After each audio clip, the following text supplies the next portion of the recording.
Azərbaycan tarixində milyonçular çox olub. Bəziləri sərvəti ilə, bəziləri ad sanı ilə yadda qalıb. Amma bir nəfər var idi ki, zənginliyindən çox mərhəməti ilə tarixə düşüb. Hacı Ağa Dadaşov. O, öz mülkünü Azərbaycanın ilk qocalar evini çevirən şəxs idi.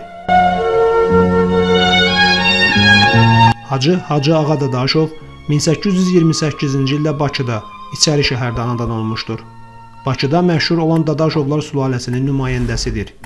1876-cı ildə Azərbaycan tacirləri üçün 1-ci və 2-ci dərəcəli tacirlik dərəcəsi təyin edildikdə, bu rütbəni Bakıda ilk dəfə Hacı Ağa almışdır. Hacı Ağa Dadaşov ancaq öz fərasəti, işgüzarlığı, tədbirliyi nəticəsində qısa müddətdə milyonçu səviyyəsinə yüksəlmişdi. Onun neft mədənləri demək olar ki, olmayıb. Bütün meylini ancaq mülk tikdirməyə və dəniz ticarəti ilə məşğul olmaq üçün gəmilər inşa etdirməyə salıb. Bakı şəhərində 40-a mülkü və Xəzər dənizində çoxlu gəmiləri olmuşdu. Gəmiçilik ticarətindən çoxlu gəlirlər əldə etmişdi. Bütün yaxın və uzaq şərq ölkələri ilə ticarət əlaqəsi vardı. Rus İmperatoru 3-cü Aleksandrın tac qoyma mərasimində iştirak edib.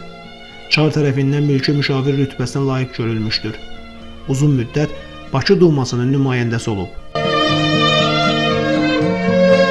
Bir dəfə Bakıdakı metropol mehmanxanasını Tiflisdə hərdaca qoyurlar. Hacı ora yollanır. Bədxahlar ondan soruşurlar.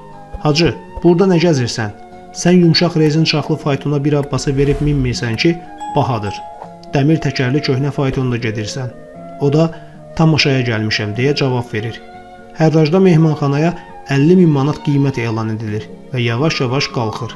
Bu zaman Hacı qışqırır. 99.000 manat. Sonda Hacı mehmanxananı 99.000 manat alır. Küçədə bədxahlar soruşur ki, Hacı, bu qədər pul hardandır? Faytonlara vermədiyim şahlardan. Bəs niyə 100.000 manat demədin? Hacı cavab verir. Axı 1000 manatla 5000 dəfə faytonda getmək olar. 1870-ci ildə Dumanın iclaslarının birində Dadaşov qocalar evinin açılması haqqında məsələ qaldırır. Azərbaycanda ilk dəfə qocalar evi tikdirən milyonçu məhz o idi. Hadisə belə baş verir. Bir dəfə uşaqları tərəfindən evindən qovulan qoca kişi Hacıdan sığınacaq istəyir. Bu hadisədən təsirlənən Hacı bilgəhdəki mülkünü qocalar evinə çevirir. Evsiz, kimsəsiz yaşlı insanlar orada təmənnasız qalır.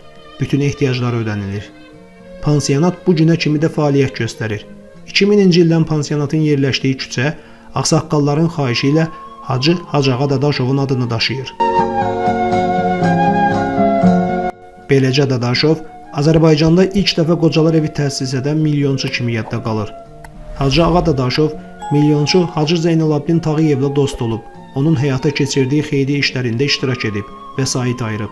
Onlardan biri də Bakıya Şollar su kəmərinin çəkilişi olub.